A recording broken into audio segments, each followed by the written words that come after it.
Welcome back to Budget and Bling, the series where we take the precon decks and upgrade them for a little or a lot. Today we're going to be taking a look at Mishra's Burnished banner featuring Mishra Eminent 1.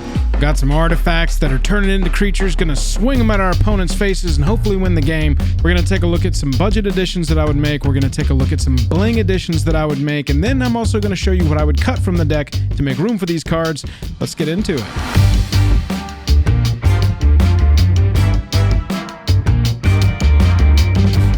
Highest level of gratitude to our patrons who power the channel through Patreon. Check out the Patreon link in the description to learn about monthly giveaways, VIP Discord access, and even our official playmat. Hello and welcome to the day. Thank you for spending your time with us. Welcome back to another episode of Jake and Joel are Magic. I am Urza. Awkward. We're going to take a look at the precon featuring Mishra. Before we do though, if you would, consider hitting that like button, hitting that subscribe button, the YouTube stuff. If you liked the video by the end of it, don't do it now. Let's take a look at Mishra. Mishra Eminent 1 is a red, a black, a blue, and two other for a 5/4 human artificer. It says at the beginning of combat on your turn, create a token that's a copy of target non-creature artifact you control, except its name is Mishra's Warform, and it's a 4/4 construct artifact creature in addition to its other types. It gains haste until end of turn, and you sacrifice it at the beginning of the next end step. So obviously artifact strategy is what we want in this deck. We need a nice group, a big enough group of non-creature artifacts to have those on the battlefield so that when we drop Mishra down, we can start turning those into war forms and swinging with them, then hopefully getting some extra value on top. You'll see some cards in the deck that come with it that have the ability to self-sacrifice. I think we should put some sacrifice engines in it. So since we already have to sacrifice it at the beginning of the next end step, let's just have extra value come to us from sacrificing it ahead of that. Taking a look at the budget cards, normally I do 5 budget and 5 bling, but I'm throwing in an extra one with duplicate this time. It's not a non-creature artifact, and not all of the suggestions I'm going to make are. However, I just really like this in an artifact strategy. 6 mana for a 2/4 at ETBs, and you can exile target non-token creature, and it just stays gone. That card is completely exiled. The rest of the text has to do with power and toughness, but all we really want is the exile target non-token creature on an artifact creature that can enter the battlefield. It's like $1. It's just a really good card in the deck. It's a pet card of mine. I kind of like it. I'm sure some people in the comments do not. Marionette Master is in the Urza deck, but it didn't come in this deck, and I definitely think it should be added.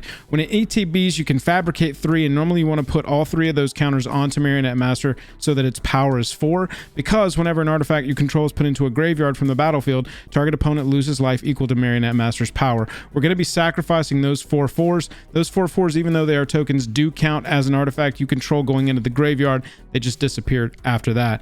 Marionette Master having 4 power. Every time we lose an artifact from our battlefield, an opponent is going to be losing 4 life from Marionette Master. And just think if you could sacrifice a lot of artifacts all at once, $1 for Marionette Master. Wishclaw Talisman is going to let you go and get any card from your library. And look, after you do that, an opponent gains control of Wishclaw Talisman. However, we're going to be sacrificing this thing. It's got to be sacrificed. You pay 1, you search up a card, you put it into your hand. Sure, you can have this. It's tapped. You can't use it right now. We created a token of it with Mishra, and that's what we used, and that's what we're giving you. So we can just have our Wishclaw Talisman on the battlefield, creating a talisman with Mishra's ability, search something up, send it their way. Later, we'll see ya. $3 for Wishclaw Talisman. That's from Throne of Eldraine. Artificer class is one of the few enchantments I would recommend having in this deck. First artifact spell you cast each turn costs 1 less to cast, just for playing this for the 2 mana. If you pay 2 more into it, you reveal cards from the top of your library till you reveal an artifact card, so it always hits. You put that card in your hand, rest on the bottom. And then for 6 mana at the beginning of your end step, so you'll get immediate effects on that turn at the very least. Not really immediate, but we don't have to wait another whole rotation on the board. At the beginning of your end step, create a token that's a copy of target artifact you control. Just stays straight up. And that's a target artifact, not non-token artifact. So it's really not going to be limiting as to what you can get with that. $6 for Artificer class. Goblin Engineer, it enters the battlefield. You can search your library for an artifact card and you put it into the graveyard, and then you shuffle your library. Then you can pay a red and tap Goblin Engineer, sack an artifact to return target artifact card with converted mana cost 3 or less from your graveyard to the battlefield. The idea here is that you sacrifice the Mishra token that you've created and you get extra value off of it that way. Sacrifice any of your tokens, sacrifice any of your artifacts, especially if you really need that 3 or less CMC rock onto your battlefield straight up. Goblin Engineer is great in this deck, $7. Plus it fits in the red scheme, and it's a card that can't necessarily go in the Urza deck. I wanted to find some that were at least a little pointed towards Mishra. My last suggestion for the budget category would be Jester's Cap. This is $9, so this is right at the top of the budget category. Everything in my Bling categories is always 10 or more. Jester's Cap's a 4-mana artifact. You pay 2 and sack it. Search target player's library for 3 cards and exile them straight up. Then they shuffle. So we make a token copy of this with Mishra. We attack if we want to. We pay 2, sack it, and just continuously take their win cons out of their deck. Or we're going to get Craterhoof Behemoth and Pathbreaker Ibex all at the same time, plus your third stompy win condition, Finale of Devastation. We're going to make sure that all 3 of those are gone, and that's just from one activation. We can really keep a deck down if we've got a lot of Jester's Caps rolling. Starting off the Bling category with Ashnod's Altar. Not only is this like a piece of a lot of different infinite combos, but sacking a creature to add 2 mana to your mana pool, it's just extra value off of those tokens that we're creating, and it's at will, so we can do this with any of our creatures that are on the battlefield. A board wipe is happening, we just need the mana. Ashnod's Altar at only 3. It's a $10 card, but this is the type of card that I would be running, a sack outlet that we can use over and over again, and it also happens to be an artifact. Dictate of Erebos has flash. It's a 5 mana enchantment. Whenever a creature you control dies, each opponent sacks a creature. So our creatures that we're creating with Mishra, when we do sacrifice them, if Dictate's on the battlefield, everybody else is also sacking a creature, and they may not be coming prepared with token creatures ready to fight. So Dictate of Erebos is going to keep us ahead. $12 for this enchantment. I really like Grinding Station in this deck as well, because it is artifacts that we're creating, artifact tokens off of Mishra's ability. Tap it, sack an artifact. Target player puts the top 3 cards of his or her library into his or her graveyard. We could put some Resurrection into this deck, return some artifacts from your graveyard to your hand, to the battlefield. Cards like Goblin Engineer, other cards that play with artifacts in your graveyard, sort of a salvage type of strategy. Grinding Station could really work well with that.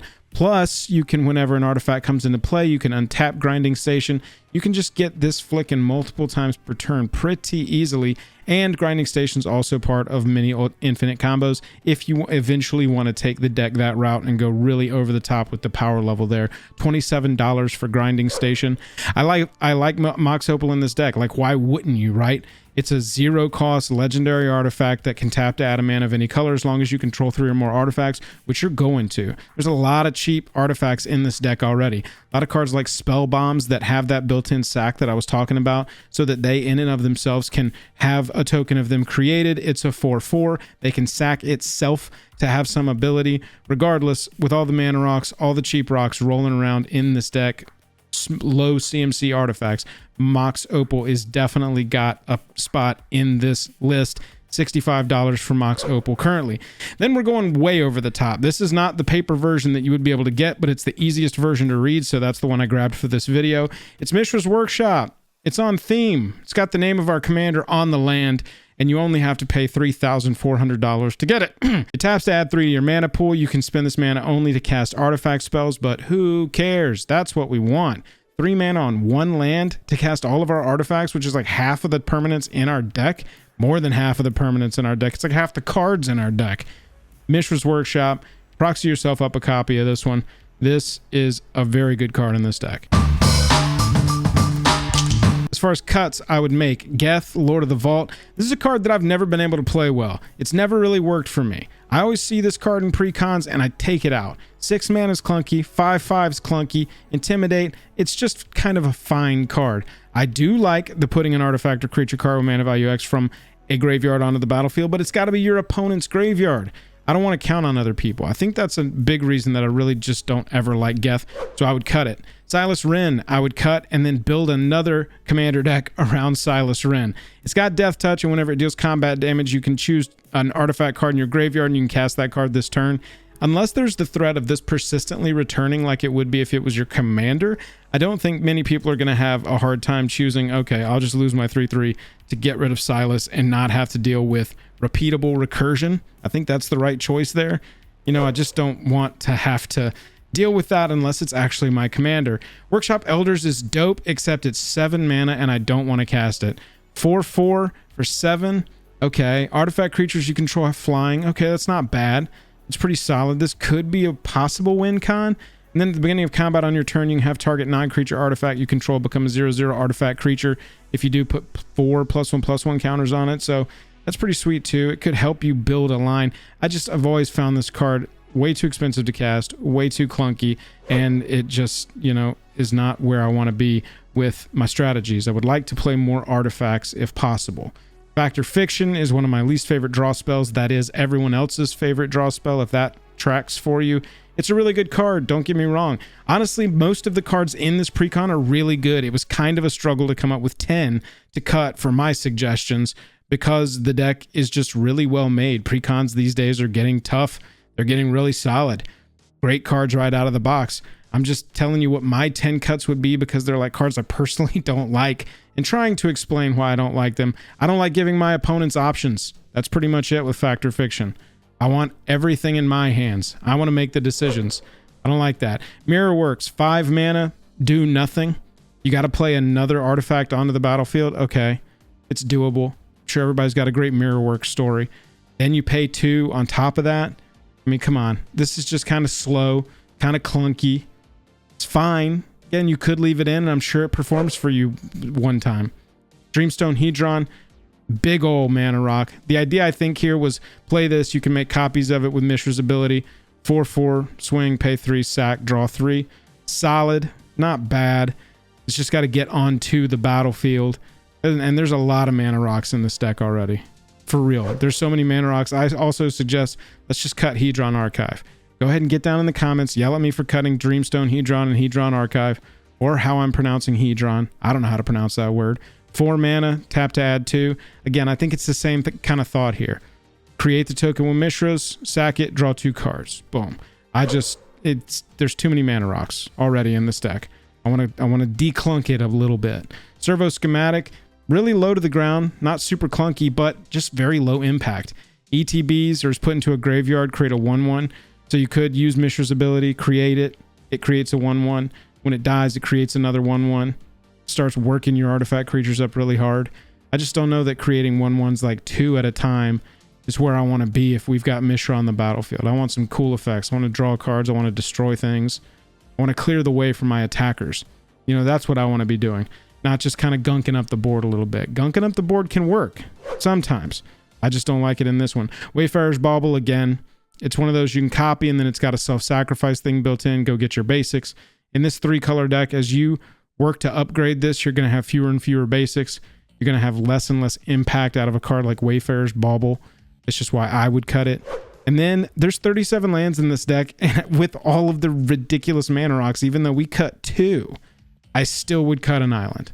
Just chop a basic land. This is going to be the one that everybody yells at me about in the comments. But I just want to bring it down to 36 lands because I think 37's too many. Let me know what you are doing with your Mishra's Burnished banner deck. I really love these old border precons, and I think they are going to be super fun to play over the coming months. If you like the video, if you get any value out of it at all, leave a comment. Say, hey, thanks. Please make more of these. I love seeing the upgrade videos. That's what I'd love to hear. Otherwise, hit that subscribe button, and we'll catch you later.